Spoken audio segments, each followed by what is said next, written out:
Tuhan, salam jumpa kembali dalam program pelayanan Suara Anugerah Channel. Dan kami sangat bergembira, bersuka cita di dalam Tuhan karena bisa kembali menyapa Bapak Ibu, saudara yang ada di rumah dalam pelayanan ini. Saudara, sebelum kita memulai renungan ini, saudara, saya ingin menyanyikan satu bagian pujian yang mungkin Bapak Ibu ingat pujian ini, dan kiranya juga menjadi berkat bagi Bapak Ibu, saudara yang ada di rumah. Saya ingin coba nyanyikan. Mengikut Yesus keputusanku, mengikut Yesus keputusanku, mengikut Yesus keputusanku, ku tak ingkar, ku tak ingkar. Pujian ini, saudara, menarik sekali, saudara, karena bagian-bagian dari lirik ini diambil dari kisah sebuah keluarga misionari yang melayani di India tahun 1800-an menurut sejarah yang dicatat. Dan lirik ini diambil ketika keluarga ini diperhadapkan dengan maut. Bagaimana mereka tetap mempertahankan iman mereka kepada Tuhan meskipun mereka diancam. Saudara, kata-kata ini diungkapkan oleh kepala keluarga ketika dia melihat akan anak-anaknya, bahkan juga istrinya mengalami kematian, dibunuh karena percaya kepada Kristus. Bahkan dia sendiri pun dibunuh karena percaya kepada Kristus. Nah, sampai akhir hidupnya dia tetap mempertahankan imannya kepada Kristus. Nah, alasan ini juga sebenarnya yang harus kita miliki sebagai orang percaya. Kenapa, saudara? Saya ingin kita membaca satu bagian firman Tuhan yang saya ambil dalam kitab 1 Petrus pasal yang pertama, ayat yang ke-17 sampai dengan ayat yang ke-19. Kiranya Bapak Ibu juga bisa membaca ayat ini.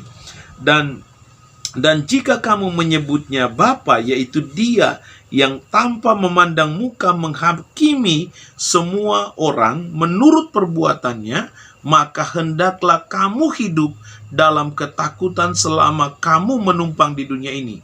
Sebab kamu tahu bahwa kamu telah ditebus dari cara hidupmu yang sia-sia, yang kamu warisi dari nenek moyangmu itu, bukan dengan barang yang fana, bukan pula dengan perak atau emas, melainkan darah yang mahal, yaitu darah Kristus, yang sama seperti darah anak domba yang tak bernoda dan tak bercacat. Saudara-saudara, penekanan dari Petrus ini ditekankan kepada bagaimana kita sebagai orang Kristen harus hidup dalam takut akan Tuhan.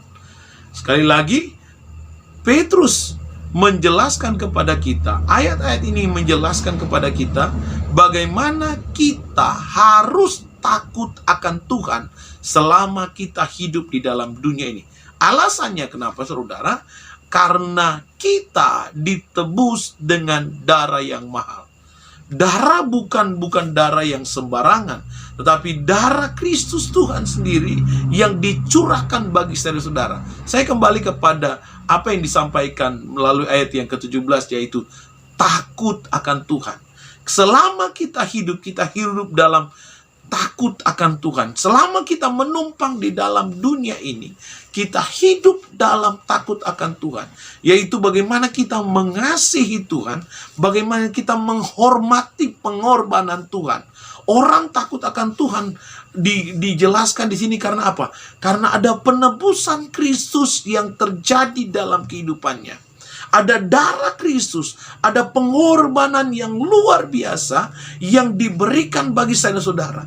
Ini yang menjadi alasan bagi kita untuk hidup dalam takut akan Tuhan. Ini yang menjadi alasan bagi kita untuk kita di dalam hidup ini mencintai Tuhan dengan sungguh-sungguh. Kenapa kita tidak bisa hidup main-main sebagai orang Kristen? Kenapa? Karena ada pengorbanan yang besar yang diberikan oleh Tuhan, yang diberikan oleh Kristus bagi saudara-saudara. Pengorbanan yang luar biasa, yang tidak bisa diberikan oleh siapapun, hanya Yesus. Dia mengorbankan dirinya untuk apa? Untuk menebus hidup saya dan saudara. Untuk menebus kelakuan kita yang tidak baik. Yang selalu berbuahkan kejahatan. Yang tidak mau menyenangkan akan hati Tuhan. Itu yang dilakukan oleh Tuhan. Dan Tuhan menebus kita untuk apa? Untuk supaya kita tidak ada di dalam kebinasaan, tetapi dalam kehidupan yang kekal. Kita tidak masuk dalam neraka, tetapi kita hidup dalam surga. Kita tidak hidup dalam kebinasaan selama-lamanya, tapi kita hidup kekal bersama dengan Kristus. Itu yang harusnya menjadi alasan bagi kita untuk kita hidup takut akan Tuhan.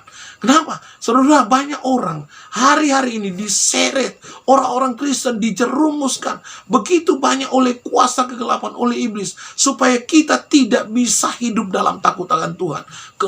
Kenikmatan dunia ditawarkan untuk mendorong kita masuk dalam kebinasaan. Makanya saudara, untuk bisa bertahan kita harus ingat pengorbanan Yesus. Saudara, untuk mempertahankan keimanan kita hari-hari ini, kita harus ingat pengorbanan Yesus. Saudara, anak-anak muda, saya ingatkan bagi anak-anak muda yang bisa mendengar akan pelayanan ini, perhatikan, jangan sia-siakan hidupmu hari-hari ini. Jangan sia-siakan hidupmu untuk hal-hal yang sementara. Narkoba, pesta pora, kemabukan, seks bebas, atau apa segala macam yang ditawarkan oleh dunia untuk membawa engkau kepada kebinasaan. Tetaplah hidup dalam kasih karunia. Tetaplah hidup cinta Tuhan. Tetaplah hidup dalam penebusan itu. Bapak-bapak, mungkin engkau sementara bergumul dengan kehidupan dan mungkin mulai putus asa dan mulai menjalankan kehidupan yang tidak baik. Engkau tidak lagi setia kepada istri dan kepada keluargamu. Ingatlah, ada penebusan Tuhan. Jangan sia-siakan hidupmu. Itu adalah cara iblis untuk membawa engkau masuk dalam kebinasaan. Tinggalkan itu. Datang lagi kepada Tuhan. Ibu-ibu, engkau mungkin mulai bergumul, mulai mengeluh, untuk mulai putus harapan dengan keadaan keluargamu yang tidak ada perubahan, dan mulai mengeluh dan banyak hal sehingga engkau mulai putus asa, kecewa dengan berbagai hal yang terjadi dalam hidupmu. Ingatlah, itu adalah cara iblis untuk menjerumuskan hidupmu, ibu-ibu. Dan kita semua sementara diseret oleh kuasa kegelapan dengan berbagai tawaran. Namun cara satu-satunya untuk dapat bertahan, ingatlah, kita telah ditebus dengan darah yang mahal. Dia sangat mengasihi hidupmu. Dia sangat mencintai hidupmu. Dia sangat mengharapkan engkau datang kepadanya. Saudara mungkin mengatakan bahwa hidup saya tidak berarti. Ingatlah, engkau sangat berharga di mata Tuhan. Engkau berarti di mata Tuhan karena engkau, Yesus memberikan dirinya karena kita yang mungkin merasa tidak berharga. Karena itulah Yesus memberikan dirinya. Kenapa? Karena engkau berharga di mata Tuhan. Sekali lagi, kita berharga di mata Tuhan. Makanya Yesus memberikan nyawanya bagi saya dan saudara. Kembalilah, cinta Tuhan, sungguh-sungguh hiduplah dalam takut akan Tuhan. Jangan tinggalkan Tuhan di akhir zaman ini. Sebelum waktu Tuhan tertutup untuk bagi saya dan saudara, sebelum pintu anugerah tertutup, mari kembali kepada Tuhan. Datang bersujud di hadapan Tuhan. Cari Tuhan selagi dia masih berkenan. Karena Yesus cinta saya dan saudara. Tuhan Yesus kiranya memberkati Bapak Ibu. Tetap setia kepada Tuhan. Tetap berharap kepada Tuhan. Saya tahu pergumulan hari-hari ini sangat berat. Namun jangan tinggalkan Tuhan. Jangan tinggalkan Tuhan. Sekali lagi, jangan tinggalkan Tuhan. Karena Tuhan sangat mengasihi hidupmu. Karena engkau berarti di hadapan Tuhan. Saya dan saudara berharga di mata Tuhan. Tuhan Yesus kiranya memberkati kita semua. Sampai jumpa nanti dalam program pelayanan. Tuhan Yesus memberkati kita. Shalom.